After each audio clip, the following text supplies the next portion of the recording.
Hello, welcome to Basics of Finite Element Analysis.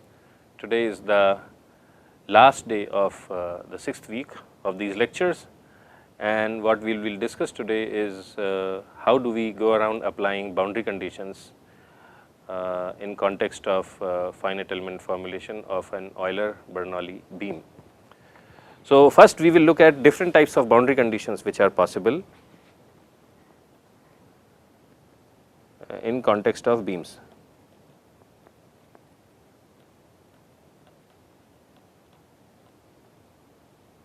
Okay.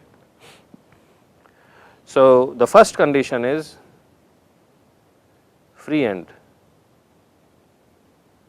What is a free end? Suppose there is a beam end which is free,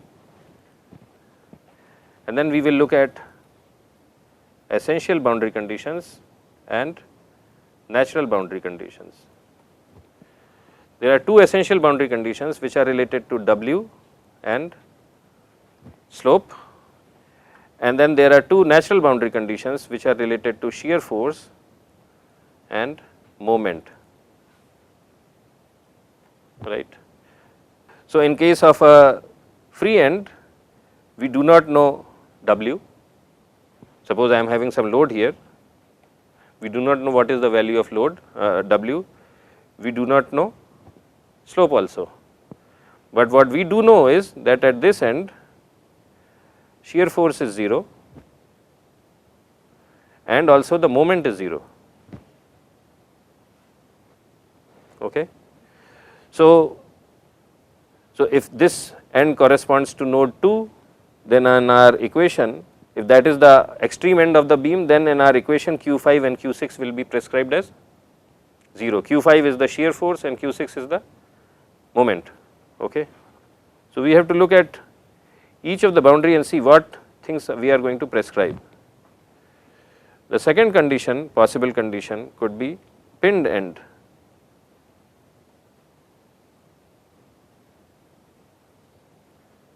So, pinned end could be something like this.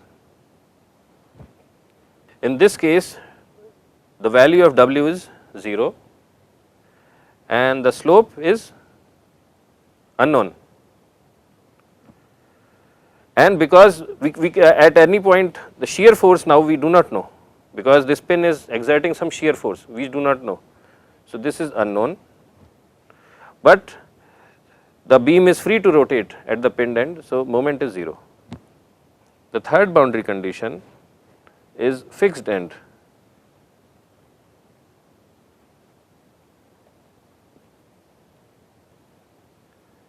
So, what is a fixed end? It is something like this, and here I have rigidly fixed it. So, in this case W is 0 and so is slope, but shear force is unknown and moment is unknown. The fourth condition is vertical load. What is the case here? I have end here and I apply a force P.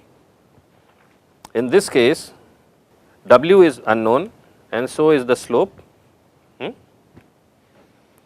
but the shear force is P and moment is 0. Moment at the end which I am applying external is 0. The fifth condition is moment.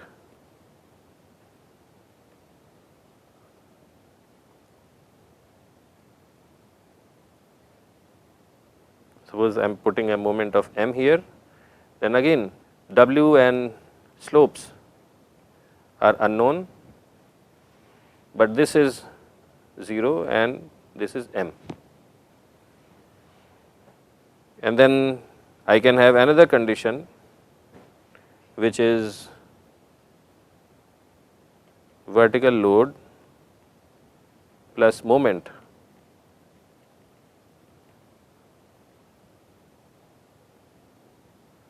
So, I am applying a force P and I am applying a moment m, then again W and its slope are unknown, but these entities we know. Okay. in our case, so let us look at our case. We will consider that the beam is clamped at one end and it has some uniform distributed load, or it may or may not be uniform, but it is f of x. This is node 1, this is node 2, this is node 3, and I have a moment of m naught and I also have a force of f naught. So, for this situation, this case corresponds to that at x is equal to 0, right, w and w prime are 0, which means that u1 is 0 and u2 is equal to 0. What is u1 and u2? These are degree of freedoms, right. And in the second case, so these are two boundary conditions, then that x is equal to L, Q5 is equal to P and Q6 is equal to minus M. Oh, it is actually F naught.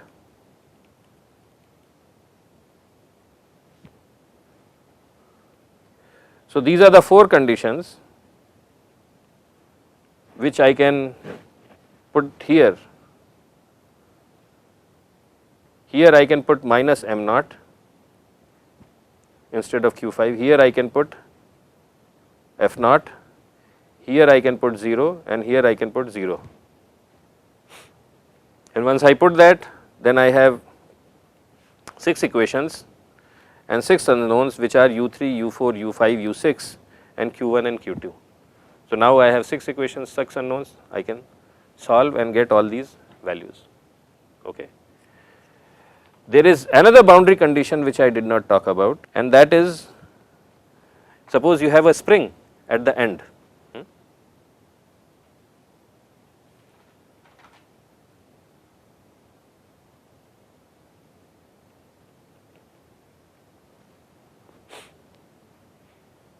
Then what will be the condition at the boundary condition?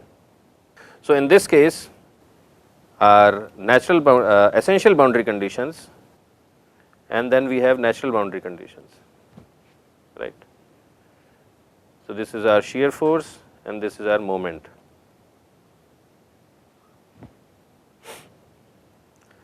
So, W is known or unknown? W is unknown, right. We do not know what is the W. We do not know also the slope.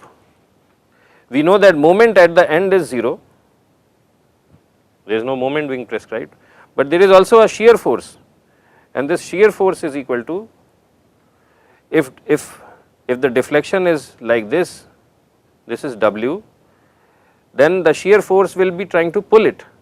So, it will be equal to minus K times W.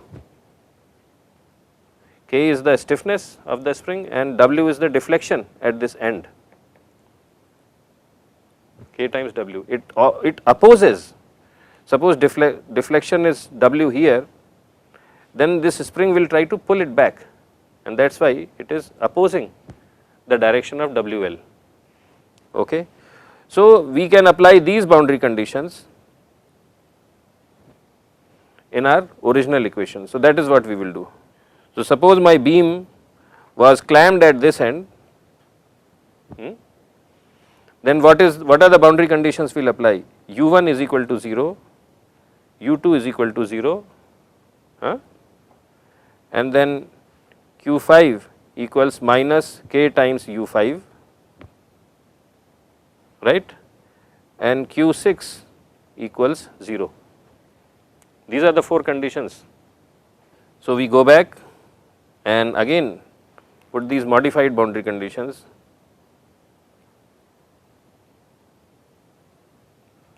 So, U1 we said is 0 because it is clamped end, U2 is 0 because it is clamped end, and moment was 0, and this we specify as minus k times u5.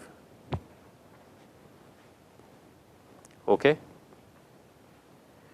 Now, when I solve this equation, I have to move this u5 to the left side. Okay. So, where does it go? Where does it go? First thing is that it will appear in the fifth equation. This is the fifth equation, right. So, when I bring this k in the fifth equation on this side, it will add up here. And once I have transferred it, then this side becomes 0. Does not mean that there is no shear force acting here, but it is that I have transferred that shear force here, and then later if we have to calculate shear force, I have to find q5 u5 multiplied by k, and that is my shear force. Okay. So, this is so my stiffness matrix gets adjusted and this k appears here, and now I can solve for again u3 u4 u5 u6 and solve for it. Likewise, I can have another boundary condition.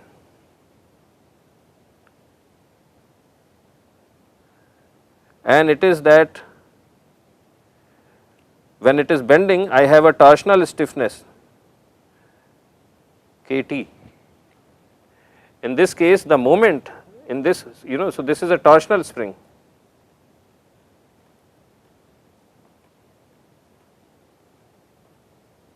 In this case again, W is unknown, W prime is unknown.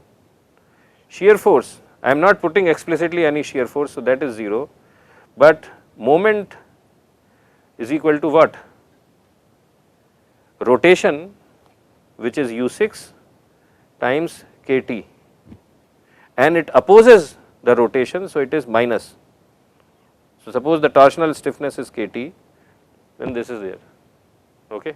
So, then again if you want to implement this boundary condition, it will come in place of u6, and then you have to remove that kT and add it to k44 to solve for it.